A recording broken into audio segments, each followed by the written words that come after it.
Αγαπητές μου, η προετοιμασία της παρουσίασης μου εδώ έχει ως αφορμή την εκδήλωση της Εταιρείας Διασύνδεσης Επαγγελματιών Υγείας με θέμα τη δραματοθεραπεία και την απεξάρτηση, με βασικούς ομιλητές την κυρία Μαρία Σούπερ, θεατρολόγο και δραματοθεραπεύτρια και πρόεδρο της Ένωσης Δραματοθεραπευτών και Παιγνιοθεραπευτών Ελλάδας, και τον κύριο Στέλιο Κρασανάκη, ψυχίατρο, δραματοθεραπευτή, σκηνοθέτη και διδάσκοντα στο Τμήμα Θεατρικών Σπουδών του Εθνικού και Καποδιστριακού Πανεπιστημίου Αθηνών. Καταρχάς, ευχαριστώ τους διοργανωτές της ενδιαφέρουσας αυτής εκδήλωσης για την πρόσκλησή τους να συμμετάσχω ως εκπρόσωπος του κλάδου ψυχολογίας της δημιουργικότητας και της τέχνης της Ελληνικής Ψυχολογικής Εταιρείας, παρουσιάζοντας μια συμπληρωματική ομιλία με τη μορφή ανεξάρτητου βίντεο με τίτλο «Οι εκφραστικές δημιουργικές τέχνες ως παιγνιώδες μέσο θεραπείας και ψυχοσωματικής ενδυνάμωσης, η οικοσωματικοβιωματική προοπτική και η βιωματική, ευρετική και αφηγηματική διαλογική προσέγγιση». Τα θερμά μου συγχαρητήρια για την συνέχεια των προσπαθειών αυτών να γονιμοποιηθεί και εμπλουτιστεί ο χώρος των επαγγελματιών υγείας με τα ενδιαφέροντα και σημαντικά ζητήματα των γραμμάτων και των τεχνών,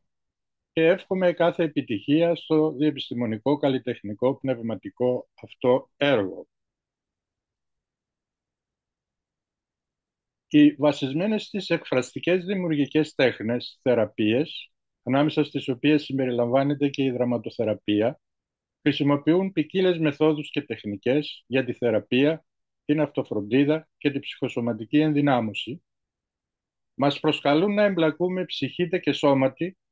να έρθουμε σε επαφή με το σώμα και τις ψυχικές μας διεργασίες σε συνθήκες ασφάλειας και εμπιστοσύνης, για να εκφράσουμε, επεξεργαστούμε, μετουσιώσουμε και μετασχηματίσουμε τον πόνο και τα δράματά μας, δίνοντας αυτήν φωνή μέσω ποικίλων παιγνιωδών εκφραστικών δημιουργικών μέσων, τεχνικών και πρακτικών, σωματικών, αφηγηματικών, κινητικών χορευτικών, μουσικών, εικαστικών, θεατρικών και άλλων.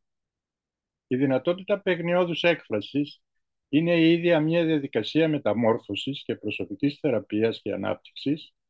Αυτό είναι το βασικό μήνυμα των βασισμένων στις εκφραστικές δημιουργικές τέχνες θεραπείες. Η θεραπεία μέσω καλλιτεχνικών εκφραστικών τεχνών, συμπεριλαμβανομένης και της δραματοθεραπείας, μπορεί να εξεταστεί και κατανοηθεί εκτός από άλλες επιστημολογικές μεθοδολογικές προσεγγίσεις και μέσα από την προοπτική της οικοσωματικοβιωματικής προσέγγισης, όπου μεταξύ άλλων σημαντικό ρόλο διαδραματίζουν οι αμοιβαίες σχέσεις εγκεφάλου σώματος, νου, βιώματος, περιβάλλοντος, με πρωτεύοντα μηχανισμό τη λειτουργία του αυτόνομου νευρικού συστήματος, παρέχοντας μία ενσώματη και οικολογικά θεμελιωμένη προοπτική για τις διαδικασίες που λαμβάνουν χώρα στις βασισμένες στις εκφραστικές δημιουργικές τέχνες θεραπευτικές προσεγγίσεις. Οι βασισμένες στις εκφραστικές δημιουργικές τέχνες θεραπευτικές προσεγγίσεις προσφέρουν τη δυνατότητα να δημιουργήσει καταρχήν κάποιος σε ένα προστατευτικό ασφαλές περιβάλλον, καθότι λειτουργούν ως όχημα ή όαση ή θόκος για τη μετάβαση και μετατόπιση του εαυτού από μια κατάσταση κινδύνου, ασφάλειας και ανασφάλειας και δυσλειτουργίας, σε καταστάσεις κοινωνικής ασφάλειας και αλληλεπίδρασης, σε καταστάσεις παιχνιδιού, δημιουργικής έκφρασης, επικοινωνίας, μοιράσματος, ζωτικότητας, μετασχηματισμού, αποκατάστασης και προσωπικής ανάπτυξης. Όταν αισθανόμαστε ασφαλείς, το νευρικό μας σύστημα και ολόκληρο το σώμα μας υφίστανται μια μαζική φυσιολογική σπλαχνική αλλαγή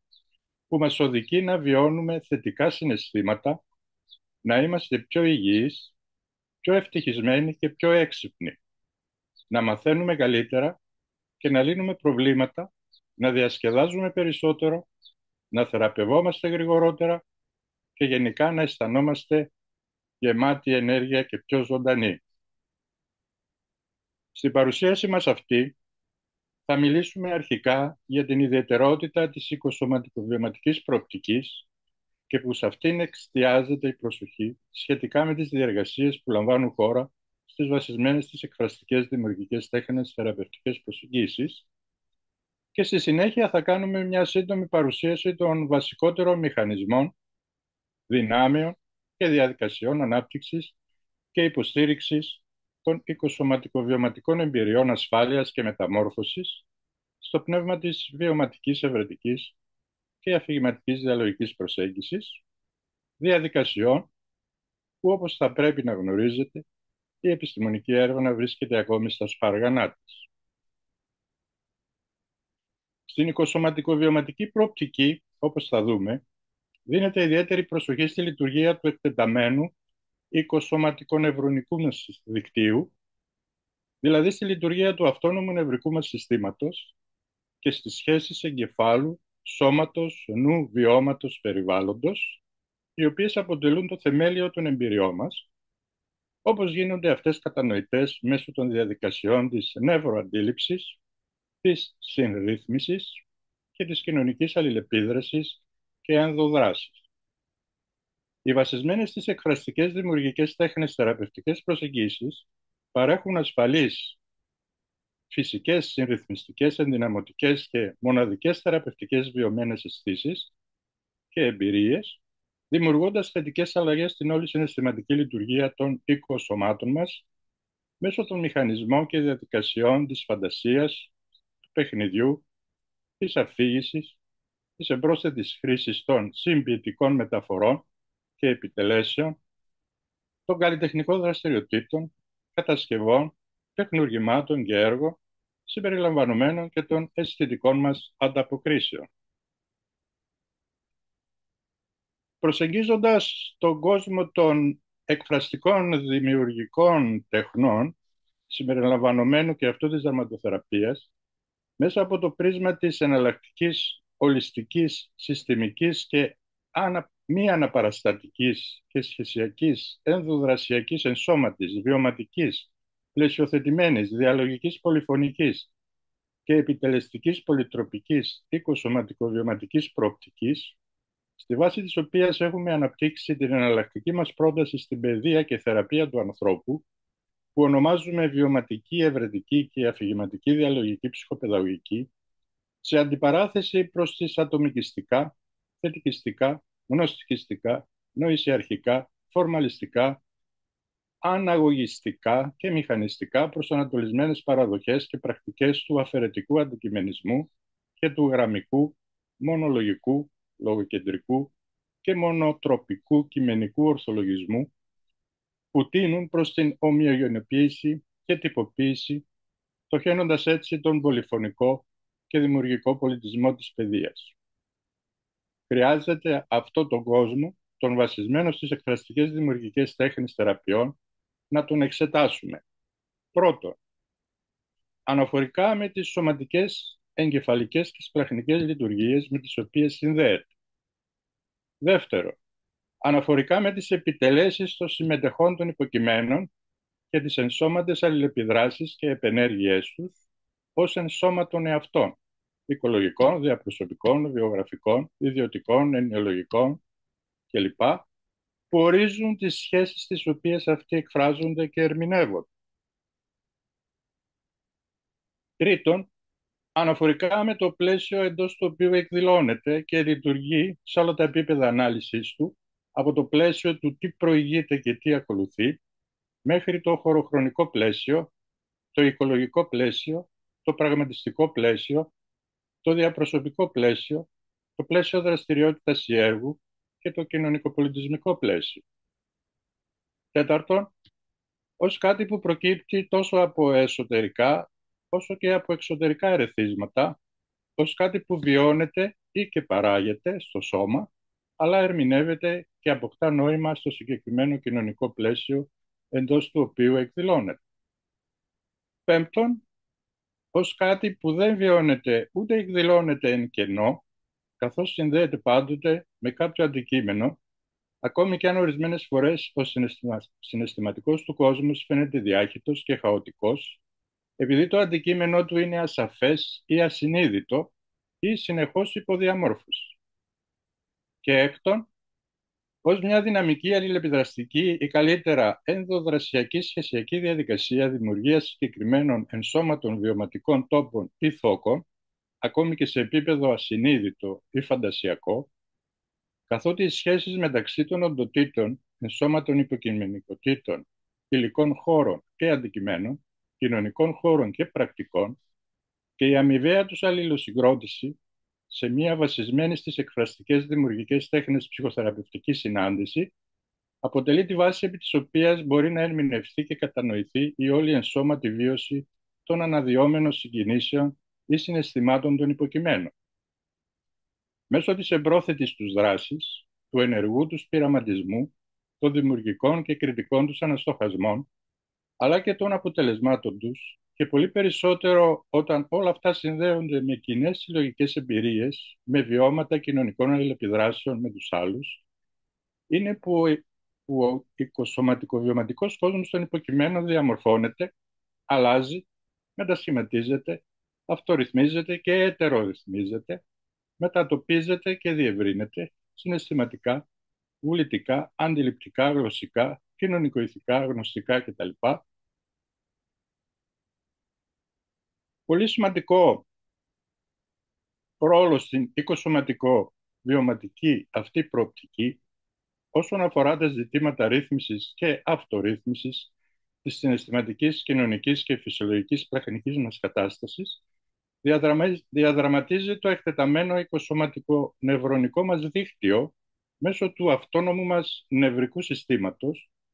με τη λειτουργία της νευροαντίληψης, των αισθητηριακών νευριτών και των διαδικασιών συρρύθμισης και κοινωνικής αλληλεπίδρασης με βάση το πνεύμονο-γαστρικό νεύρο που λειτουργεί ως σύστημα επιτήρησης του σώματος, πλοήγησης στον εσωτερικό και εξωτερικό μας κόσμο και που κατά συνέπεια συνιστά ένα είδος λογισμικού και μαέστρου της ορχήστρας του σώματός μας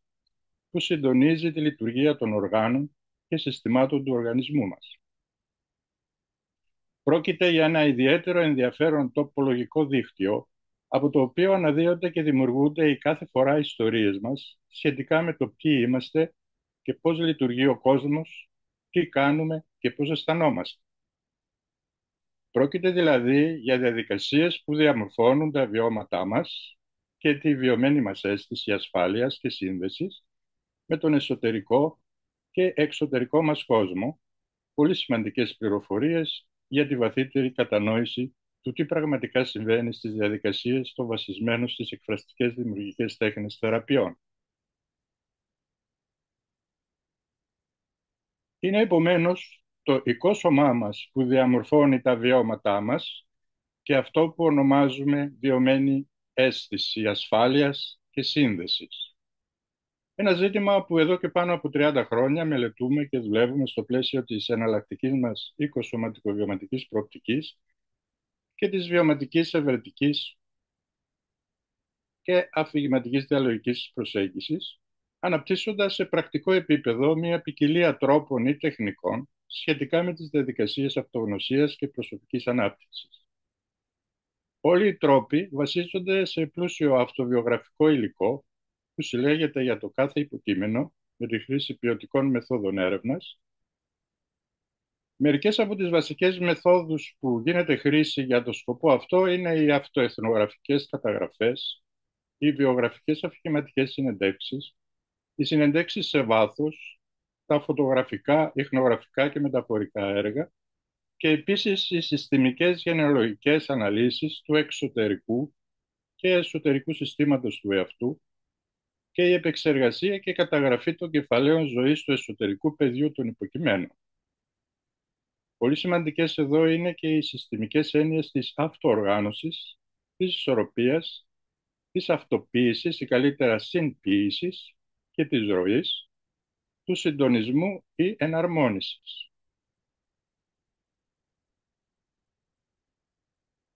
Σημαντικό μέρος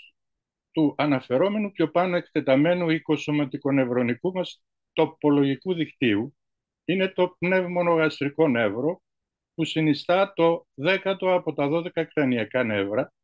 και είναι το μακρύτερο κρανιακό νεύρο που ξεκινά από το στέλεχος του εγκεφάλου και ταξιδεύει μέσα στο σώμα, συνδέοντας όλα τα εσωτερικά μας όργανα. Οι πληροφορίες που μεταφέρονται κατά μήκος αυτής της πολυπνευμονογαστρικής οδού ταξιδεύουν προς δύο κατευθύνσεις. Με το 80% των πληροφοριών να πηγαίνει από το σώμα, τα εσωτερικά μας όργανα, στον εγκέφαλο, και το 20% από τον εγκέφαλο στο σώμα. Όταν είμαστε αποσυνδεδεμένοι από το σώμα μας, είμαστε επίσης αποσυνδεδεμένοι από την ικανότητα να συντονιζόμαστε με τις σημαντικές πληροφορίες που αποστέλλονται από το σώμα στον εγκέφαλο. Γι' αυτό θα μπορούσαμε επίσης να παρουσιάσουμε το πνευμονογαστρικό νεύρο με το διαδίκτυο του σώματός μας, καθώς μεταφέρει μέσω της διαδικασίας της νευροαντίληψης πληροφορίες από τα όργανα του σώματος προς τον εγκέφαλο και από τον εγκέφαλο προς τα εσωτερικά μας όργανα. Στη συνέχεια θα σας παρουσιάσω μερικές ενδεικτικές εικόνες των 12 κρανιακών νεύρων, εστιάζοντας όμως την προσοχή στο 10ο νεύρο, που είναι το πνευμονογαστρικό νεύρο, που μας ενδιαφέρει εδώ περισσότερο και το οποίο ξεκινά από το στέλεχος του εγκεφάλου και κινείται προς την πλευρά του λαιμού, πίσω από την καροτίδα και γύρω από το μπροστινό μέρος του σώματος, και στη συνέχεια ταξιδεύει μέσω του λαιμού, των πνευμόνων και της καρδιάς προς την κοιλιά και το πεπτικό σύστημα. Ενώ τα άλλα κρανιακά νεύρα μας συνδέουν με τον εξωτερικό κόσμο μέσω των αισθητηρίων οργάνων, μάτια, αυτιά, μύτη, γλώσσα κτλ., το πνευμονογαστρικό νεύρο μας συνδέει με τον εσωτερικό μας κόσμο, δίνοντας πληροφορίες στον εγκέφαλό μας για την αίσθηση της κατάστασής μας ασφάλειας ή ανασφάλειας, για την αίσθηση της ευημερίας μας. Βασικό στοιχείο του πνευμονογαστρικού νεύρου, που λειτουργεί ως σύστημα επιτήρησης του σώματος του εσωτερικού μας κόσμου, είναι η λειτουργία της νευροαντίληψης, η οποία διαφέρει από την αντίληψη που βασίζεται στο συνειδητό ή σκεπτόμενο τμήμα του εγκεφάλου. Εδώ ήθελα να δούμε μερικές εικόνες για το 12 κρανιακά νεύρα. Το πνευμονογαστρικό νεύρο είναι το vagus nerve, το 10ο, και βλέπουμε εδώ πως συνδέει τον εγκέφαλο με όλα τα όργανα τα εσωτερικά του σώματός μας.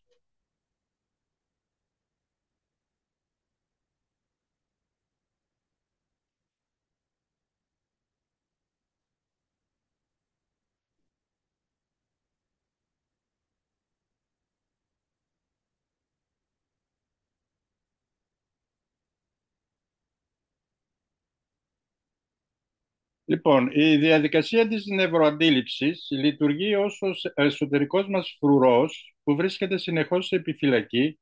για τη διασφάλιση της επιβίωσης και ευημερίας μας, σαν ένα ασυνείδητο κατά κάποιο τρόπο βαρόμετρο που αυτόματα και συνεχώς σαρώνει και αφουγκράζεται την κατάσταση του σώματός μας, του τι συμβαίνει μέσα μας, γύρω μας και μεταξύ του εαυτού μας και των άλλων, σε κάθε στιγμή έξω από τον συνειδητό μας έλεγχο. Τα σήματα δηλαδή ευημερίας μας, ασφάλειας ή απειλής και κινδύνου για τη ζωή μας. Με τη λειτουργία της νευροαντίληψης, υποβοηθούμενοι και από τους κατοπτρικούς νευρώνες που παίζουν σημαντικό ρόλο στην ενσυναίσθηση, δηλαδή στην ικανότητά μας να κατανοούμε και να νιώθουμε τα συναισθήματα των άλλων, οι άνθρωποι όλων των ηλικιών μπορούν να ανιχνεύσουν, να συναισθανθούν και να καταγράψουν και την πιο λεπτή αλλαγή τόσο στο εσωτερικό περιβάλλον του σώματος των άλλων, όσο και στο εξωτερικό τους άμεσο περιβάλλον, σε σχέση με τις εκφράσεις του προσώπου, τη στάση του σώματος, τις κινήσεις τους κτλ. Λαμβάνοντας άμεσα πληροφορίες για το αν υπάρχει ασφάλεια ή κίνδυνος, χαλάρωση ή απειλή, αμηχανία ή φιλόξενη διάθεση. Η διαδικασία της νευροαντίληψης, με ένα αυτόματο, ασυνείδητο και συνεχή τρόπο, θέτει στο επίπεδο της βιωμένης μας αίσθησης τα ακόλουθα θεμελιώδη ερωτήματα όπως είμαι ασφαλής σε αυτόν τον χώρο, είμαι ασφαλής μαζί σου, είμαι ασφαλής μέσα στο ίδιο μου το σώμα. Πολύ σημαντικά ζητήματα για τις διαδικασίες που επιτελούνται και στο πλαίσιο των βασισμένων στις εκφραστικές δημιουργικές τέχνες θεραπείων. Εδώ στο σχήμα 1 παρουσιάζονται σχηματικά οι βασικές έννοιες της οικοσωματικοβιωματικής προσέγγισης με τις λειτουργικές συζεύξεις μεταξύ του οίκου, στενότερου και ευρύτερου πλαισίου, του σώματος και του βιώματος, των διαδικασιών της νευροαντίληψης, της αντίληψης, των συνειδησιακών και αυτοσυνειδησιακών διαδικασιών και των ενεργειακών και πληροφοριακών συμβολιπητικών επιτελέσεων. Οι αναφερόμενες πιο πάνω ενσώματες διαδικασίες έχουν σημαντικές εφαρμογές στις βασισμένες στις εκφραστικές δημιουργικές τέχνες θεραπείες, καθώς μας προσφέρουν μια οικοσωματικοβιωματική κατανόηση για το πώς ο οίκος, το στενότερο και ευρύτερο πλαίσιο ή περιβάλλον, το αυτόνομο νευρικό σύστημα και οι σχέσεις εγκεφάλου, σώματος, νου, βιώματος, περιβάλλοντος επηρεάζουν τη συμπεριφορά και τη συναισθηματική ρύθμιση των συμμετεχόντων υποκειμένων. Για να εκλεκεύσουμε και απλοποιήσουμε τη σύνθετη αυτή γνώση που υπάρχει για το αυτόνομο νευρικό σύστημα και τις σχέσεις εγκεφάλου, σώματος, νου, βιώματος, περιβάλλοντος, θα χρησιμοποιήσουμε τη μεταφορά των φώτων της τροχέας, του πράσινου, του κίτρινου και του κόκκινου. Έτσι έχουμε τρεις θεμελιώδεις ψυχοφυσιολογικές και ψυχολογικές καταστάσεις που ρυθμίζονται από το αυτόνομο νευρικό σύστημα μέσω του πνευμονογαστρικού νεύρου. Έχουμε τρεις καταστάσεις, μία που σχετίζεται με το συμπαθητικό σύστημα, που συνιστά τη βάση της έμφυτης κατάστασης επαγρύπνησης και επιφυλακής μας, που λειτουργεί δηλαδή σαν ένα είδος εσωτερικού συναγερμού και είναι υπεύθυνο για την υψηλή διέγερση και την κινητοποίησή μας προς τη δράση, συμπεριλαμβανομένης της κατάστασης μάχης ή φυγής, που θα την ταυτίσουμε με την κίτρινη κατάσταση. Μία που σχετίζεται με το παρασυμπαθητικό ερπετοειδές νευρικό σύστημα, που εξελικτικά είναι το αρχαιότερο σύστημα του εγκεφάλου, που ενεργοποιείται όταν ο οργανισμός μας βιώνει υπερβολικό άγχος ή ανικανότητα να αντιμετωπίσει την κατάσταση απειλής μας, οδηγώντας μας στην ακινησία, το μούδιασμα, την κατάρρευση,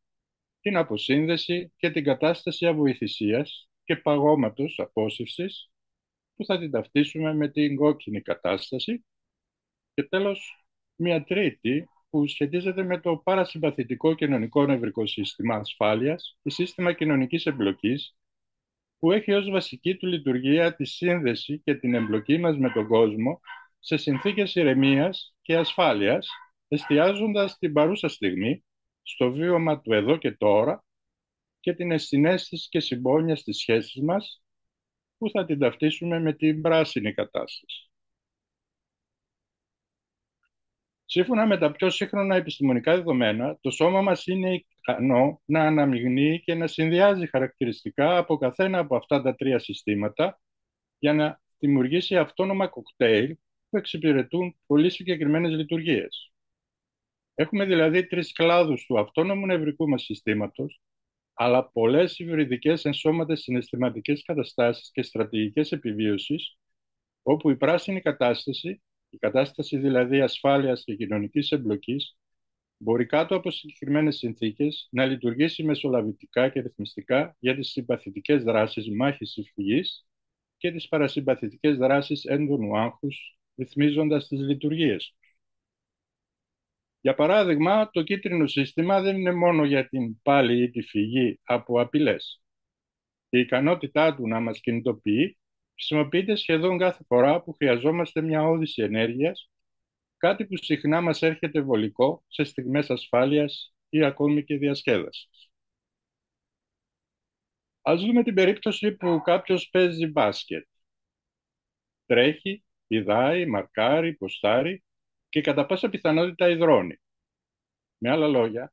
Στην περίπτωση αυτή αξιοποιείται ακριβώς το είδος της σωματικής άσκησης που συνήθως συνδέουμε με το κίτρινο σύστημα μάχης φυγής. Το ίδιο ισχύει και για το χορό, το τρέξιμο, την άσκηση. Βασικά για κάθε δραστηριότητα που απαιτεί σωματική ένταση, αλλά δεν γίνεται αντιληπτή από το σώμα μας ως επικίνδυνη, ειδικά αν γίνεται κοινωνικά μαζί με άλλους ανθρώπους, όπως το να παίζεις ένα ομαδικό άθλημα ή να χορεύεις σε ένα κλαμπ. Πολύ περισσότερο τέτοιες καταστάσεις συμβαίνουν κατά τη διάρκεια των βασισμένων στις εκφραστικές δημιουργικές τέχνες ψυχοθεραπευτικών διαδικασιών.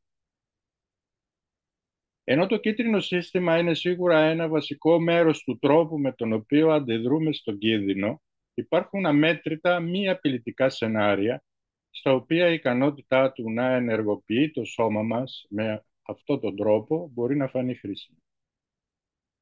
Όταν συμβαίνει αυτό, το ασφαλές και φιλόξενο κοινωνικό πλαίσιο προσκαλεί λειτουργικά το σύστημα κοινωνικής εμπλοκής να αναλάβει τον έλεγχο του αυτόνομου νευρικού συστήματος και να επαναπροσδιορίσει αποτελεσματικά το εξελικτικά αρχαίο μας σύστημα κινητοποίησης μάχης ή φυγής σε κάτι που μπορεί να χρησιμοποιηθεί για τις παιγνιώδεις ευχάριστες δραστηριότητες. Καταστάσεις όπως αυτή είναι ο λόγος για τον οποίο είναι λίγο υπεραπλουστευτικό να λέμε ότι ελεγχόμαστε μόνο από την πράσινη, κίτρινη ή κόκκινη κατάσταση ανά πάσα στιγμή. Συχνά περισσότερες από μία από αυτές τις καταστάσεις έχουν κάτι να προσφέρουν και τα υγιή άτομα με υψηλά επίπεδα ψυχικής ανθεκτικότητας, είναι απολύτως ικανά να τις αναμειγνύουν και να τις συνδυάζουν ανάλογα με τις ανάγκες. Αυτό είναι ιδιαίτερα σημαντικό να το κατανοήσουμε, επειδή παραδοσιακά θεωρείται η πράσινη παρασυμπαθητική κατάσταση ως καλή και η κίτρινη συμπαθητική κατάσταση ως κακή. Στην πραγματικότητα, καμία από τις καταστάσεις του σώματός μας, και αυτό περιλαμβάνει και την κόκκινη, δεν είναι εγγενώς κακή, καθώς όλες μας προσφέρουν σημαντικές και προσαρμοστικές λειτουργίες που τελειοποιήθηκαν από εκατομμύρια χρόνια εξέλιξης για να μας βοηθήσουν να παραμείνουμε ζωντανοί. Τα προβλήματα τείνουν να υπάρχουν όταν τα κίτρινα και κόκκινα συστήματά μας χρησιμοποιούνται υπερβολικά στην υπηρεσία της άμυνας, όπως είναι ενδυμικό στον αγχώδη σύγχρονο κόσμο μας, ή όταν παγιδευόμαστε ουσιαστικά σε αυτά και αποκλείουμε την πρόσβαση στην αναζωογονητική και θεραπευτική πράσινη κατάσταση, όπως είναι σύνηθες σε όσους υποφέρουν από τραύμα. Ως συντονιστές θεραπευτές, η ευθύνη μας είναι να βοηθήσουμε τα συμμετέχοντα πρόσωπα να επεξεργαστούν και διαχειριστούν τα βιώματά τους. Ένα πρόσωπο δεν μπορεί να αυτορυθμιστεί μέχρι να μάθει να συναυτορυθμίζεται, να συνρυθμίζεται με άλλα πρόσωπα. Η διαπίστωση αυτή αποτελεί το θεμέλιο λίθο των βασισμένων στις εκφραστικές δημιουργικές τέχνες ψυχοθεραπευτικών προσεγγίσεων. Οι άνθρωποι χρειάζονται την ασφαλή ανθρώπινη σύνδεση και υποστήριξη για να ευδοκιμήσουν. Έτσι χρειάζεται πρωτίστως να δημιουργούμε ευκαιρίες για ασφαλή κοινωνική σύνδεση και όχι μόνο απλά κοινωνική υποστήριξη. Εδώ είναι που η προσέγγιση της βιωματικής, ευρετικής και αφηγηματικής διαλογικής προσέγγισης μπορεί να μας διαφωτίσει τι είναι σημαντικό να λάβουμε υπόψη σε πρακτικό επίπεδο στις βασισμένες στις εκφραστικές δημιουργικές τέχνες θεραπείας. Την προσέγγιση αυτή την αναπτύσσουμε και εφαρμόζουμε στην πράξη εδώ και πάνω από 30 χρόνια στο πλαίσιο της Εργαστηριακής Μονάδας Οικολογικής Ψυχολογίας και Εναλλακτικής Βιωματικής και Ενσώματης Πολυτροπικής Ψυχοπαιδαγωγικής του Εργαστηρίου Ψυχολογικής Έρευνας του Παιδαγωγικού Τμήματος Προσχολικής Εκπαίδευσης Πανεπιστημίου Κρήτης, σχετικά με τις διαδικασίες καλλιέργειας των ενσώματων επιτελεστικών δυνατοτήτων ως μια μορφή εναλλακτικής προσέγγισης της παιδείας και θεραπείας του ανθρώπου σε επίπεδο ατόμου ή και ομάδας. Πρόκειται για μια προσέγγιση που βασίζεται στην επεξεργασία θεμάτων με τρόπο ενσώματο βιωματικό, πολυτροπικό, πολυαισθητηριακό, ενσυναισθητικό και αφηγηματικό διαλογικό στο πλαίσιο ομαδικής παιγνιώδους αλληλεπίδρασης. Ο βασικός πυρήνας της προσέγγισης αυτής είναι οι βασισμένες στο σώμα, το παιχνίδι, την τέχνη και την αφήγηση, ποιοτικές μέθοδοι έρευνας και ψυχοπαιδαγωγικές δραστηριότητες στο πλαίσιο κατάλληλα διαμορφωμένου χώρου και κατάλληλων τρόπων που επιτρέπουν σε αυτές τις μεθόδους και δραστηριότητες να λειτουργήσουν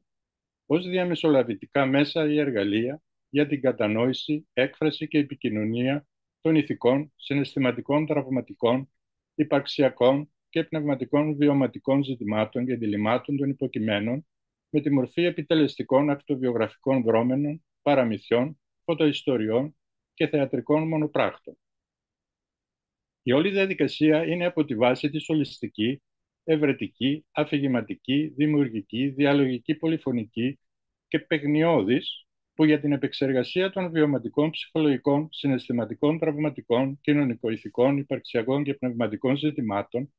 γίνεται χρήση ενός ευρέως φάσματος δημιουργικών πολυτροπικών πρακτικών, μεταφορικών τεχνικών, σημειωτικών πόρων και καλλιτεχνικών μέσων, όπως είναι η σωματική έκθεση, η αφήγηση προσωπικών ιστοριών, οι εικαστικές κατασκευές, οι ιχνογραφικές, ψυχοδραματικές, μουσικοκινητικές, θεατρικές, φωτογραφικές, κινηματογραφικές και άλλες τεχνικές επιτέλεσης. Σε συνδυασμό με τις βασισμένες στο παιχνίδι, την αφήγηση και το σώμα κίνηση, ποιοτικές μεθοδολογικές προσεγγίσεις έρευνας, στο πλαίσιο ομαδικής συμμετοχικής αλληλεπίδρασης, με στόχο την εξερεύνηση του εαυτού των υποκειμένων και την ουσιαστική μεταμόρφωση και εμπλουτισμό της συνείδησης και της ζωής τους με νέα νοήματα και γνώσεις.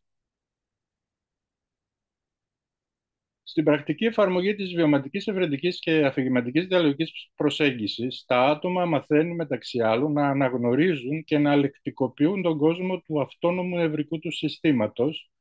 μέσω της εστίασης της προσοχής τους στις διαδικασίες της νευροαντίληψης και των σπλαχνικών βιωμένων τους αισθήσεων σε σχέση με συγκεκριμένες καταστάσεις που τυχάνει να βρίσκονται.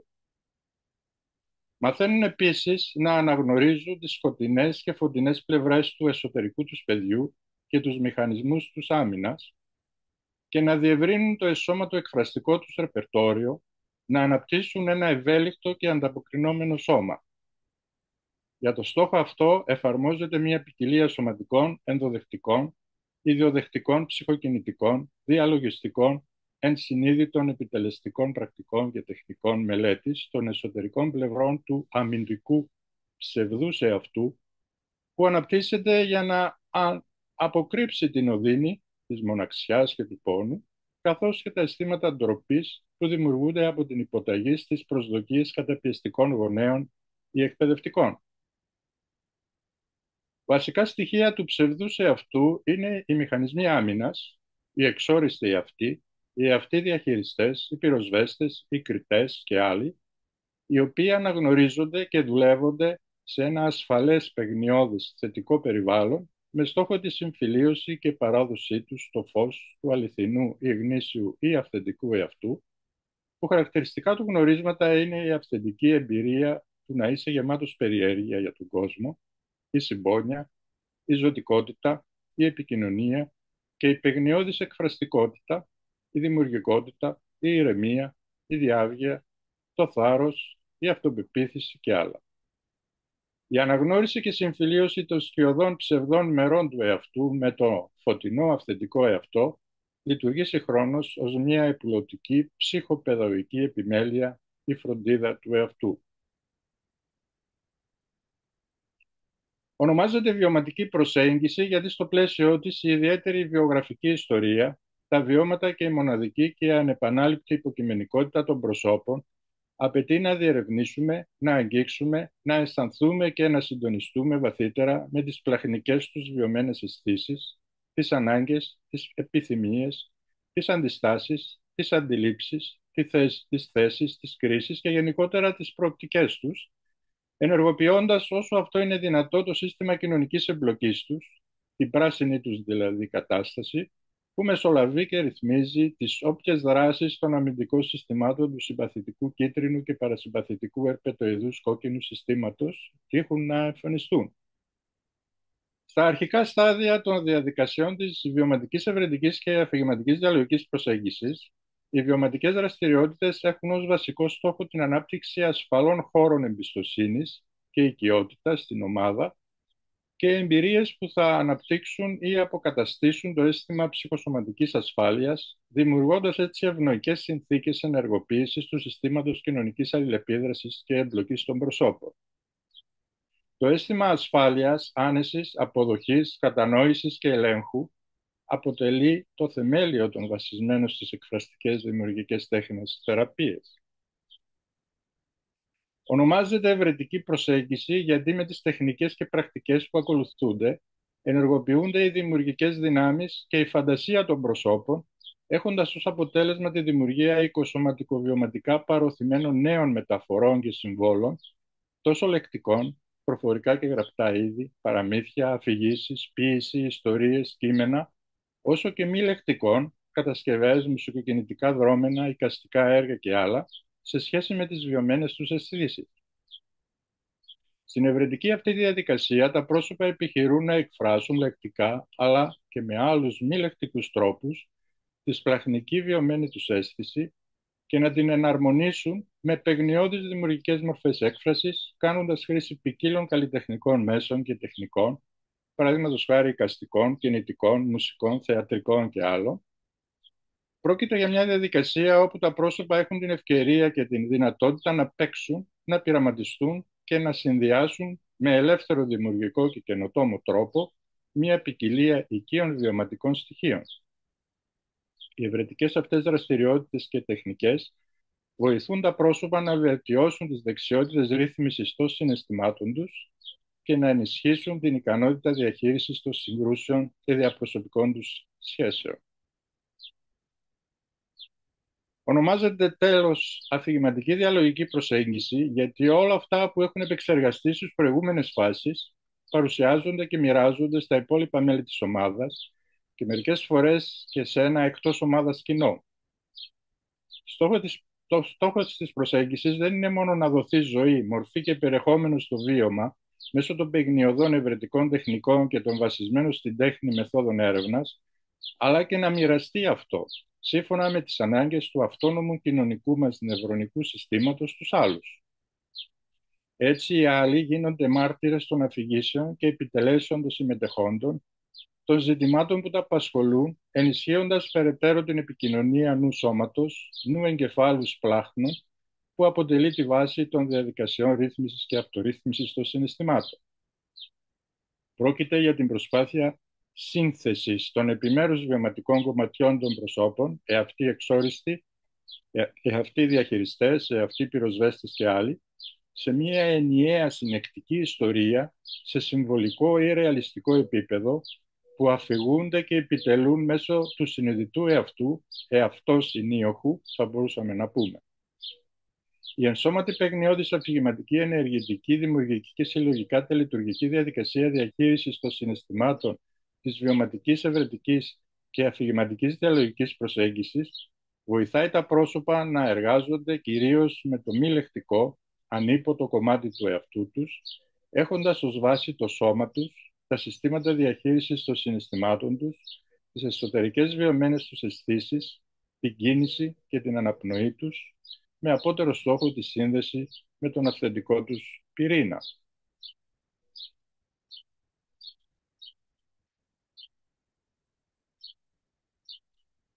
Πώς τώρα στην οικοσωματικοβιωματική προοπτική και στο πνεύμα της βιωματικής, ευρετικής και αφηγηματικής διαλογικής προσέγγισης που εν συντομία σκιαγραφίσαμε, οι θεραπείες βασισμένες στις εκφραστικές δημιουργικές τέχνες βοηθούν τα συμμετέχοντα πρόσωπα να δουλέψουν με τους φυσικούς τους ψυχοφυσιολογικούς, νευρικούς, σωματικούς, πλαχνικούς μηχανισμούς και λειτουργίες επιφυλακής και επαγρύπνησης που λειτουργούν βοηθητικά όχι μόνο στην επιβίωσή τους, αλλά και στην αντιμετώπιση και θεραπεία των τραυματισμένων μερών του εαυτού τους και των σχέσεών τους, μετακινούμενα από τη βιωμένη αίσθηση κινδύνου στην κατάσταση ασφάλειας, ευημερίας και ευεξίας τους. Οι θεραπευτές των εκφραστικών δημιουργικών τεχνών διαθέτουν αρκετές προσεγγίσεις και τεχνικές παιχνιδιού και χρησιμοποιούν πολυτροπικά καλλιτεχνικά υλικά και διαδικασίες με πλούσιες ψυχοθεραπευτικές προσφερόμενες δυνατότητες που λειτουργούν βοηθητικά στις διαδικασίες μετατόπισης από τις καταστάσεις κινδύνου στις καταστάσεις ασφάλειας, ευημερίας και ευεξίας. Στη συνέχεια παρουσιάζουμε στη βάση του πνεύματος της οικοσωματικοβιωματικής προοπτικής και της βιωματικής ευρετικής και αφηγηματικής διαλογικής προσέγγισης μερικούς από τους πιο βασικούς μηχανισμούς, δυνάμεις και διαδικασίες που ενεργοποιούνται, βοηθούν και υπηρετούν τη μοναδική αλχημία ή μαγεία που λαμβάνει η χώρα στις διαδικασίες των βασισμένων στις εκφραστικές δημιουργικές τέχνες ψυχοθεραπείων. Η πρώτη δύναμη και διαδικασία είναι η φαντασία. Πρόκειται για μια πολύ σημαντική δύναμη για όλες τις μορφές ψυχοθεραπείας, πολύ περισσότερο για τις ψυχοθεραπείες βασισμένες στις εκφραστικές δημιουργικές τέχνες. Είναι τόσο ισχυρή που αν κάποιος φανταστεί ότι δαγκώνει ένα κομμάτι λεμόνι, μπορεί να συμβεί αυτόματα η σιελώρια. Τα φαινόμενα αυτά είναι πολύ γνωστά στα φαινόμενα της ύπνωσης. Το σώμα ανταποκρίνεται σαν να είναι η εμπειρία πραγματική. Η αξιοποίηση της δύναμης της φαντασίας δημιουργεί ευκαιρίες να οραματιστούμε νέες ιστορίες, όπου τα σύμβολα και οι μεταφορές ζωντανεύουν. Τα πρόσωπα εισέρχονται γενναία σε εναλλακτικούς κόσμους, όπου υπάρχουν δυνατότητες, ξεπερνώντας τις αυτοπεριοριστικές πεποιθήσεις και οραματιζόμενα διαφορετικούς τρόπους ύπαρξης. Όταν ένα πρόσωπο ενεργοποιηθεί σε τέτοιες παιγνιώδεις φανταστικές καταστάσεις, το οικό σώμα του αλλάζει και αυτό ανάλογα. Όταν το πρόσωπο ενεργοποιεί με τη φαντασία του ευχάριστες καταστάσεις, με ανθρώπους, μέρη, κατοικίδια, ζώα κτλ., το νευρικό του σύστημα ηρεμεί, δημιουργώντας μια αίσθηση ασφάλειας και δύναμης. Είναι σε όλες μας γνωστές οι καταστάσεις όπου ένα άτομο και κυρίως τα παιδιά επικαλούνται τη δύναμη των φανταστικών χαρακτήρων, των ηρώων και των μυθικών πλασμάτων για να αντλήσουν δύναμη και βοήθεια από αυτά. Τα πρόσωπα καλούνται να ενσαρκώσουν τρόπους συμπεριφοράς των ηρώων τους, ανακαλύπτοντας έτσι τα δώρα της εσωτερικής τους δύναμης. Εξασκούνται σε νέους τρόπους, παίζοντας υποδιόμενα, ζωγραφίζοντας κτλ., προσφέροντας έτσι νέες ενδυναμωτικές ενσώματες εμπειρίες μάθησης και προσωπικής ανάπτυξης. Ο συντονιστής, θεραπευτής και τα άλλα μέλη της ομάδας λειτουργούν ως μάρτυρες των αναπτυσσόμενων φανταστικών δημιουργικών εκφράσεων και δεξιοτήτων των συμμετεχόντων προσώπων και τις αντανακλούν πίσω με τις δικές τους δημιουργικές επενέργειες. Ένα χαρακτηριστικό παράδειγμα είναι η περίπτωση ενός κακοποιημένου από το θείο του παιδιού ηλικίας 7 ετών, το οποίο ενώ είχε καταθέσει στο δικαστήριο αρκετές φορές, τελικά έμαθε ότι ο θείος του κρίθηκε αθώος. Στη θεραπευτική διαδικασία, το παιδί δημιούργησε και σκηνοθέτησε ένα δικαστικό σενάριο, όπου ο ίδιος, η μητέρα του και ο θεραπευτής έπαιζαν διάφορους χαρακτήρες, χρησιμοποιώντας συγκεκριμένα καπέλα για τον δικαστή, τον θείο και τη μητέρα. Το θέμα του δραματοθεραπευτικού παιχνιδιού ήταν η φυλάκιση του θείου του. Το παιδί σκηνοθέτησε το σενάριο 3 φορές, επιτρέποντάς του έτσι να υποδηθεί κάθε χαρακτήρα. Κάθε φορά που ο θείος του φυλακιζόταν, ζητοκράβγαζε και πηδούσε από τη χαρά του. Το παίξιμο ρόλο σε αυτό το σενάριο δεν άλλαξε τίποτα όσον αφορά την τιμωρία του θείου του, άλλαξε όμως τα πάντα στον οικοσωματικοβιωματικό κόσμο του παιδιού.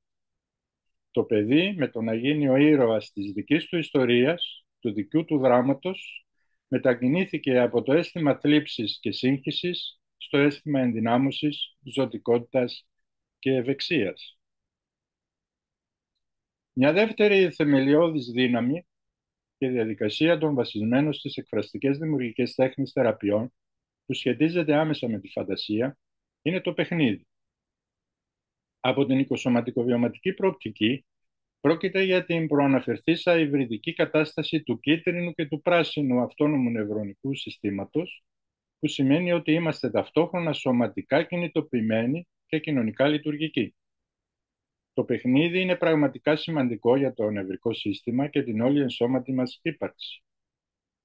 Σύμφωνα με το Λεβίν, η περιέργεια, το παιχνίδι και η ευχαρίστηση δεν μπορούν να συνυπάρξουν με το τραύμα στο νευρικό σύστημα, γιατί από πλευράς λειτουργίας του νευρικού συστήματος και ιδιαίτερα του αυτόνομου νευρικού συστήματος είναι καταστάσεις που αντιφάσκουν μεταξύ τους. Έτσι, Οι θεραπευτές που κάνουν χρήση των εκφραστικών δημιουργικών τεχνών δημιουργούν πλαίσια και καταστάσεις όπου τα συμμετέχοντα πρόσωπα μπορούν μέσω παιχνιωδών δραστηριοτήτων να εκφράζουν, μιλάνε και αφηγούνται τον πόνο και το δράμα τους και συγχρόνως να τον αντιμετωπίζουν, επεξεργάζονται και μετασχηματίζουν. Το μήνυμα που τους δίνεται είναι: είμαστε καλοδεχούμενα εδώ στην παιχνιώδη και ψυχολογική μας παρέα. Είσαστε καλοδεχούμενα εδώ στην παιχνιώδη και ψυχολογική μας παρέα και μαζί θα δουλέψουμε τα δύσκολα. Πάρτε για παράδειγμα τα σκυλιά, τα οποία ως σύγχρονα θηλαστικά λειτουργούν με τρόπο που μοιάζει πολύ με το δικό μας. Παίζουν μεταξύ τους, επιδίδονται σε ένα εκπληκτικό χορό που μοιράζεται πολλά χαρακτηριστικά με την πραγματική αμυντική μάχη, αλλά είναι σαφώς κάτι διαφορετικό. Όταν παίζουν μεταξύ τους, βρίσκονται τότε στην κίτρινη κατάσταση, διατηρούν επίσης οπτική επαφή και κάνουν πίσω αν το ένα από αυτά φαίνεται να αισθάνεται δυσφορία και επίσης συχνά ανταλλάσσουν θέσεις μεταξύ υποταγής και κυριαρχίας. Όλα αυτά προέρχονται από το πράσινο σύστημα, το οποίο συγχωνεύεται με το ενεργοποιητικό κίτρινο σύστημα και ενδεχομένως και με το κόκκινο σύστημα για να δημιουργήσει ένα εξαιρετικά αυτοσχέδιο σωματικό παιχνίδι όπου φροντίζουν να μην βλάψει το ένα το άλλο. Αυτή η ικανότητα να χρησιμοποιούμε το πράσινο και το κίτρινο σύστημα χωρίς να εγκλωβιζόμαστε σε ένα από τα δύο είναι ζωτικής σημασίας για τις βασισμένες στις εκφραστικές δημιουργικές τέχνες θεραπείες, αναπτύσσοντας αυτό που ονομάζουμε ψυχική ανθεκτικότητα και την ικανότητά μας να αντέχουμε τις δυσκολίες χωρίς αυτές να κυριεύουν εντελώς τη ζωή μας, δημιουργώντας συγχρόνως καλές συνθήκες μάθησης και ανάπτυξής μας. Για τη βαθύτερη, εδώ είναι οι διάφορες υβριδικές καταστάσεις, σώματο-συναισθηματικές καταστάσεις και στρατηγικές, που δείχνει σημαντικά με τα χρώματα τις δυνατότητες. Και εδώ επίσης στον πίνακα εδώ μπορούμε να δούμε αυτές τις διάφορες υβριδικές καταστάσεις.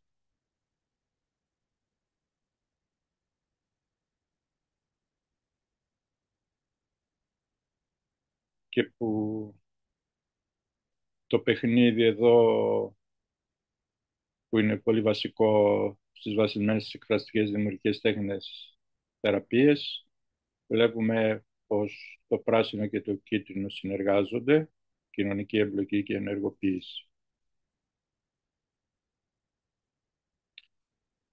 Τώρα πάμε σε επόμενη δύναμη, μηχανισμό, διαδικασία, που είναι πολύ σημαντική για τις βασισμένες τις εκφραστικές δημιουργικές τέχνες θεραπείες. Για τη βαθύτερη κατανόηση αυτών των ενσώματων νευρικών καταστάσεων και τη χαρτογράφηση του πεδίου τους σε μια ψυχοθεραπευτική, ας πούμε, συνάντηση, είναι μια δύσκολη διαδικασία, καθότι πρόκειται για μη αναπαραστατικές, άδειλες καταστάσεις, για καταστάσεις βιωμένης αίσθησης, σε ένα πεδίο ανίποτου, που δύσκολα δηλαδή εκφράζεται με λόγια. Γι' αυτό, αν θέλουμε να λειτουργήσουμε ως συντονιστές θεραπευτές σε τέτοιες διαδικασίες,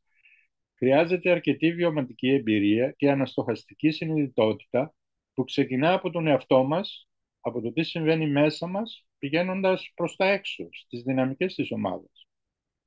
Χρειάζεται επίσης να μάθει κανείς να κατανοεί και εκφράζεται σε μια οικοσωματικοβιωματική γλώσσα. Η ομιλία, η γλώσσα, αποτελεί ισχυρό εργαλείο για την αλλαγή του εαυτού μας και των άλλων, και η πετυχημένη νοηματοδότηση και εξωτερήκευση των βιωμάτων μας μέσω της κατάλληλης αφήγησης και ομιλίας γλώσσας μας βοηθάει να αναγνωρίσουμε και να ορίσουμε αυτό που συμβαίνει μέσα μας και έξω μας, στη βιωματική μας πραγματικότητα, και έτσι να αποκτήσουμε μια κοινή αίσθηση νοήματος στη ζωή μας. Όταν ένα άτομο αισθάνεται, ταυτοποιεί και ονοματίζει ό,τι συμβαίνει μέσα του και έξω του, λειτουργεί αυτό προληπτικά για την ψυχοσωματική του υγεία και ευεξία, και ακόμη στην περίπτωση που απειλητικές καταστάσεις τον οδηγήσουν σε ψυχικό τραύμα, αποτελεί αυτό βασική οδό προς τη θεραπεία του. Εδώ ο οίκος, στο στενότερο και ευρύτερο πλαίσιο, το σώμα μας, συμπεριλαμβανομένου και του αυτόνομου νευρικού μας συστήματος και της νευροαντίληψης με τις βιωμένες μας αισθήσεις, διαδραματίζουν σημαντικό ρόλο στις βασισμένες στις εκφραστικές δημιουργικές τέχνες ψυχοθεραπευτικές διαδικασίες. Η τέταρτη σημαντική δύναμη και διαδικασία είναι η ευρετική ενσώματη συμποιητική διαδικασία δημιουργίας νέων μεταφορικών επιτελέσεων, η οποία είναι από τη βάση της μια δημιουργική διαδικασία, μια ενσώματη διαδικασία δημιουργίας νέων μεταφορικών επιτελέσεων που φέρνει στον κόσμο κάτι νέο που δεν υπήρχε πριν. Πρόκειται δηλαδή για μια διαδικασία ενός δυναμικού γίγνεσθε που δημιουργείται και αναπτύσσεται έχοντας ως αποτέλεσμα διάφορες καταστάσεις και τεχνουργήματα. Ως κύριοι συνεργάτες, τα πρόσωπα που είναι εμπλεκόμενα στην όλη αυτή παιγνιώδη θεραπευτική διαδικασία με βάση τις εκφραστικές δημιουργικές τέχνες, ανεξάρτητα από τη χρωματική οικοσωματικοβιωματική κατάσταση που βρίσκονται, έχουν την ευκαιρία να επεξεργαστούν τα ακατέργαστα συναισθήματα και τις βιωμένες τους αισθήσεις και εκ νέου να τις εκφράσουν και αφηγηθούν μέσω του δημιουργικού καλλιτεχνικού μέσου που γίνεται χρήση. Έτσι τα βιώματα των προσώπων που συμμετάσχουν βρίσκουν τρόπους έκφρασης και μορφή μέσω της ζωγραφικής, της μουσικής, του τραγουδιού, της γλυπτικής, του θεάτρου κτλ. Δηλαδή έναν ασφαλή θόκο δημιουργικής έκφρασης του κόσμου. Αυτός είναι ο πυρήνας της ευρετικής συμποιητικής διαδικασίας, η δυνατότητα κάποιου να εκφράζει και αναδιαμορφώνει και να αδιαμορφώσει τον πόνο του, το πρόβλημά του, το τραύμα του, το δράμα του οικοσώματός του. Μια πέμπτη σημαντική δύναμη και διαδικασία είναι η συμβολική μεταφορική έκφραση και επιτέλεση με τη χρήση δημιουργικών καλλιτεχνικών υλικών, μορφών, μέσων, τρόπων και τεχνουργημάτων, η οποία παρέχει και λειτουργεί ως φυσικός μηχανισμός του αυτόνομου νευρικού συστήματος και της ασφαλούς αποστασιοποιημένης μετουσιωτικής επεξεργασίας του άγχους, των βιωμάτων, τραυμάτων και δραμάτων των προσώπων. Τα πρόσωπα που συμμετάσχουν σε ψυχοθεραπευτικές διαδικασίες βασισμένες στις εκφραστικές δημιουργικές τέχνες χρειάζεται να μάθουν να αναγνωρίζουν αυτό που βιώνουν και αισθάνονται, να ονομάσουν με τις κατάλληλες λέξεις τα συναισθήματα αυτά ή να βρουν κάποια άλλη συμβολική έκφραση αυτών, ποίηση, ζωγραφική, μουσική, τραγούδι, θεατρικό παιχνίδι, χορός και άλλα,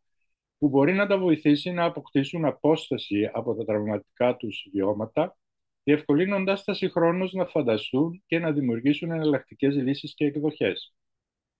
Οι λέξεις ενός τραγουδιού ή ποίηματος, η κίνηση μέσα στο χορό, η ρόλη που υποδίεται κανείς, τα όρια της σκηνής ή η φυσική εικόνα από πυλό προσφέρουν ασφαλή θόκο και χώρο για την έκφραση και μετουσίωση έντονων συναισθημάτων. Μια διαφορετική προοπτική αναδύεται, καθώς τα συναισθήματα, οι αναμνήσεις του τραύματος εξωτερικεύονται και γίνονται απτές και μπορούν να επεξεργαστούν και να μεταμορφωθούν ως κάτι που τα πρόσωπα δημιουργοί τους έχουν πλέον επενέργεια πάνω τους. Σαν μια βαλβίδα ασφαλείας, τα πρόσωπα εισέρχονται και εξέρχονται από τα αγχωτικά συμβάντα των τραυμάτων τους, διατηρούμενα με ασφάλεια στην αγκαλιά των διαδικασιών και τεχνουργημάτων των εκφραστικών δημιουργικών τεχνών.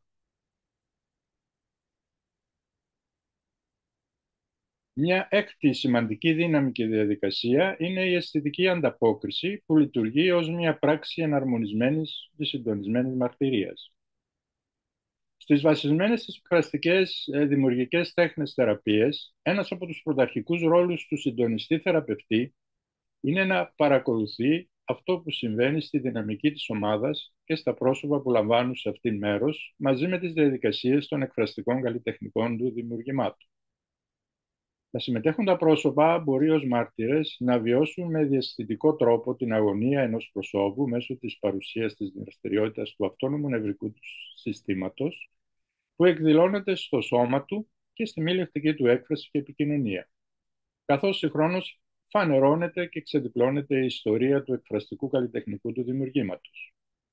Ο θεραπευτής οφείλει να είναι σε αυτή την παιγνιώδη εκφραστική δημιουργική διαδικασία πλήρως παρόν και ενεργά προσεκτικός μέσω της ασυναίσθησης και της ακρόασης με την καρδιά και τα σπλάχνα του. διατηρώντας με περιέργεια και αυθεντικότητα αυτό που συμβαίνει και προσφέροντας ενίοτε και τη δική του αισθητική ανταπόκριση. Οι αισθητικές ανταποκρίσεις περιγράφουν τους τρόπους παρουσίας στη διαδικασία της καλλιτεχνικής δημιουργίας ενός τελετουργικού παιχνιδιού, ενός έργου τέχνης, τρόπους που αγγίζουν το βάθος της ψυχής, προκαλούν τη φαντασία και εμπλέκουν τα συναισθήματα και τη γαλήνια σκέψη. Μια αισθητική ανταπόκριση είναι μια πράξη τριών τμήματων. Πρώτον, παρακολούθηση της τέχνης του εμπλεκόμενου προσώπου ή εμπλεκόμενων προσώπων. Δεύτερον, καλλιτεχνική δημιουργία από το συντονιστή θεραπευτή. Και τρίτον, μοίρασμα της τέχνης με το εμπλεκόμενο πρόσωπο ή εμπλεκόμενα πρόσωπα. Προσφέροντας ρυθμιστικά μηνύματα του τύπου «σε βλέπω, έχει σημασία». Είναι μια βαθιά εναρμονισμένη διαδικασία που καλεί σε ειλικρινή συμπόνια για την εμπειρία του εμπλεκόμενου προσώπου ή των εμπλεκόμενων προσώπων. Η αισθητική ανταπόκριση έχει τη δύναμη κάτι νέου που διαμορφώνεται, σπάζοντας τα τυπικά στερεοτυπικά πρότυπα επικοινωνίας, βγάζοντας κάποιον από το συνηθισμένο ρυθμό της ζωής του και οθώντας τον σε ένα εναλλακτικό πεδίο όπου συμβαίνει κάτι νέο με αισθητικά ωραίο τρόπο. Ο συντονιστής θεραπευτής αφουγκράζεται μέσα του τη βιωμένη του αίσθηση και στη συνέχεια δημιουργεί σε συμβολική μεταφορική μορφή τη δική του ανταπόκριση, προσπαθώντας συχνά να βρίσκεται συντονισμένος στο συναίσθημα και στην εκφραστική μεταφορική γλώσσα που είναι πιο κατάλληλη για το πρόσωπο που αφορά. Αυτή η ευαισθησία και συγχρόνως ευαλωτότητα προκαλεί το θάρρος και η αυθεντικότητα του συντονιστή θεραπευτή να παραμένει στη μεικτή παιγνιώδη συμπαθητική κίτρινη κατάσταση και συγχρόνως πράσινη κατάσταση κοινωνικής εμπλοκής και επικοινωνίας. Η αισθητική ανταπόκριση είναι μια διαδικασία αντίδωρου και προσφοράς. Οι τέχνες είναι τόσο μια ενσώματη εμπειρία όσο και μια διαδικασία δημιουργίας τεχνουργημάτων, δώρων και αντίδωρων, που διακατέχονται από ισχυρές ενεργειακές ψυχοθεραπευτικές ιδιότητες και προσφέρονται στα συμμετέχοντα πρόσωπα ως υπενθύμηση των όσων είδαν και βίωσαν στη θεραπευτική διαδικασία, της σημασίας που είχα για τη ζωή τους και της δύναμής τους ως δυνητικών πόρων. Τα εμπλεκόμενα πρόσωπα βιώνουν αυτή τη διαδικασία της ενσώματης της ενρύθμισης ως εξαιρετικά αναζωογονητική, ενισχύοντας την αίσθηση της ευεξίας τους τόσο μέσα στο εαυτό τους, όσο και στη σχέση με τον συντονιστή θεραπευτή. Αυτή η πράξη εναρμόνισης και συντονισμού μεταφέρει το μήνυμα. Σε αφουγκράζομαι, συναισθάνομαι τον πόνο σου, συμπονούμε, μοιράζομαι τον ενσώματο εαυτό μαζί σου. Ένα ενδεικτικό παράδειγμα είναι ένα κορίτσι 11 ετών που συμμετείχε στη ψυχοθεραπευτική διαδικασία επεξεργαζόμενο τα συναισθήματα της θλίψης του. Σε μία από τις συνεδρίες επέλεξε να ζωγραφίσει τη θλίψη του, λέγοντας πως τα σκοτεινά χρώματα συμβόλιζαν τη θλίψη του, ενώ ο κίτρινος κύκλος την ελπίδα. Το κορίτσι τοποθέτησε το έργο του στο φως του ήλιου, λέγοντας πως το φως του ήλιου μεταμόρφωνε το έργο του, καθώς αναδύονταν νέες θεάσεις. Ο ψυχοθεραπευτής, γνωρίζοντας ότι το κορίτσι αυτό είχε μια ιδιαίτερη ευαισθησία στην ποίηση, κατέγραψε τα λόγια του καθώς αυτό μιλούσε, τα οποία είναι τα ακόλουθα. Το φως αλλάζει τα πάντα. Καθώς μετατοπίζομαι και κινούμε, το φως αλλάζει την τέχνη μου. Αρχίζω να βλέπω μια αναλαμπή ευτυχίας μέσα σε όλη αυτή τη θλίψη. Η ευτυχία αισθάνεται ωραία. Νιώθω περισσότερο χώρο μέσα μου. Τα πόδια μου έχουν όρεξη για χορό. Χορεύω με την ευτυχία και την ελπίδα. Το φως αλλάζει τα πάντα. Διαβάζοντας τα λόγια του, το κορίτσι κλήθηκε να δημιουργήσει κινήσεις και χειρονομίες για τις λέξεις και φράσεις του. Χαμογελώντας, καθώς κινείτο, το κορίτσι έκανε με έκπληξη την αυτοπαρατήρηση ότι τα λόγια που έλεγε σαν να εκφράζονταν από κάποιο άλλο πρόσωπο. Φεύγοντας από τη συνεδρία, το κορίτσι ανάφερε «Το φως με έχει πραγματικά βοηθήσει στη θλίψη μου. Νιώθω τώρα καλύτερα μέσα μου». Στη συνέχεια έχω μια ενδεικτική βιβλιογραφία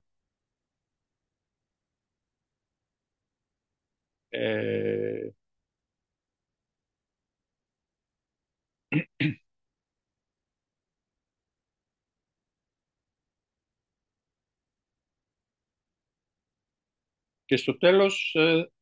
κάτι σαν επίλογος, ήθελα να κλείσω με τρία βίντεο για να τονίσουμε το ρόλο και τη σημασία του παιχνιδιού και της τέχνης στη ζωή μας. Ε, το πρώτο βίντεο βασίζεται σε μερικές από τις απαντήσεις μιας ευρύτερης έρευνάς μας σχετικά με το ρόλο του παιχνιδιού στη ζωή μας, που έδωσαν διάφορα πρόσωπα από την Κρήτη διαφορετικών ηλικιών, μικρά παιδιά, νέοι και ενήλικες, στα ερωτήματα: τι είναι το παιχνίδι για σένα, ποιο είναι το αγαπημένο σου παιχνίδι και γιατί, και τι θα γινόταν αν εξαφανιζόταν από τη ζωή μας το παιχνίδι. Το βίντεο αυτό κατασκευάστηκε σε συνεργασία με τις μεταπτυχιακές μου φοιτήτριες στο μεταπτυχιακό πρόγραμμα του Παιδαγωγικού Τμήματος Προσχολικής Εκπαίδευσης Πανεπιστημίου Κρήτης, εφαρμογές της ψυχολογίας στην εκπαίδευση, εναλλακτικές βιωματικές και ενσώματες πολυτροπικές ψυχοπαιδαγωγικές προσεγγίσεις. Το βίντεο αυτό θα το βρείτε στο YouTube, σκανάροντας με το κινητό σας το QR code που βρίσκεται σε αυτή τη διαφάνεια δίπλα. Μπορείτε επίσης να το βρείτε στην διεύθυνση που φαίνεται στο YouTube, στη διαφάνεια. Στο δεύτερο βίντεο παρουσιάζεται ένα ενδεικτικό προσωπικό παραμύθι μιας φοιτήτριας του Παιδαγωγικού Τμήματος Προσχολικής Εκπαίδευσης Πανεπιστημίου Κρήτης με τίτλο «Τα δύο δίδυμα αδέλφια, το τείχος και το εξωτικό», που το αφηγείται δημόσια στην ομάδα. Το παραμύθι αυτό δημιουργήθηκε στο πλαίσιο των διαδικασιών της βιωματικής, ευρετικής και αφηγηματικής διαλογικής προσέγγισης που ακολουθούμε και εκφράζει με συμβολικό μεταφορικό τρόπο τα σημαντικότερα προσωπικά βιώματα και δράματα της ζωής της. Μία βιωματική άσκηση για σας είναι να προσπαθήσετε να αποσυμβολοποιήσετε το παραμύθι αυτό, γράφοντας αναλυτικά κάτω στα σχόλια τη ρεαλιστική της ιστορία και αυτό που νομίζετε ότι πραγματικά συμβαίνει. Το βίντεο αυτό επίσης θα το βρείτε στο YouTube σκανάροντας με το κινητό σας το QR code που βρίσκεται σε αυτή τη διαφάνεια δίπλα. Μπορείτε επίσης να το βρείτε στην διεύθυνση στο YouTube που φαίνεται στη διαφάνεια. Και τέλος, στο τρίτο βίντεο, με τίτλο «Το βιωματικό, ευρετικό, διαλογικό, ενσώματο, επιτελεστικό και αφηγηματικό πολυτροπικό παιχνίδι ως θεμελιώδης διαδικασία της παιδείας, της αισθητικής εμπειρίας και της επιμέλειας του εαυτού ως έργου τέχνης, οικοσωματικοβιωματική προσέγγιση», παρουσιάζονται ενδεικτικές φωτογραφίες όπου αναδεικνύονται οι βασισμένες στο παιχνίδι και την τέχνη δημιουργικές διαδικασίες ενσώματων τεχνικών πρακτικών υποστήριξης και επεξεργασίας συναισθηματικών καταστάσεων και υπαρξιακών και κοινωνικοηθικών διλημμάτων με τη μορφή επιτελεστικών αυτοβιογραφικών δρόμενων, παραμυθιών, φωτοϊστοριών και θεατρικών μονοπράκτων, ως ψυχοπαιδαγωγικών και ψυχοθεραπευτικών δυναμικών διαδικασιών και μέσων επιμέλειας ή φροντίδας του εαυτού ως έργου τέχνης, ανάπτυξης της αυτογνωσίας και ενεργοποίησης της προσωπικής ανάπτυξης. Το βίντεο αυτό θα το βρείτε επίσης στο YouTube σκανάροντας με το κινητό σας το QR code που βρίσκεται σε αυτή τη διαφάνεια δίπλα. Μπορείτε επίσης να το βρείτε στην διεύθυνση στο YouTube που φαίνεται στη διαφάνεια. Εδώ τελειώνει το μικρό μας ταξίδι με τη βασισμένη στις εκφραστικές δημιουργικές τέχνες παιδεία και θεραπεία του ανθρώπου. Σας ευχαριστώ για την προσοχή σας και σας εύχομαι καλά βασισμένα στις εκφραστικές δημιουργικές τέχνες μεγάλα ταξίδια του ήρωα μέσα σας.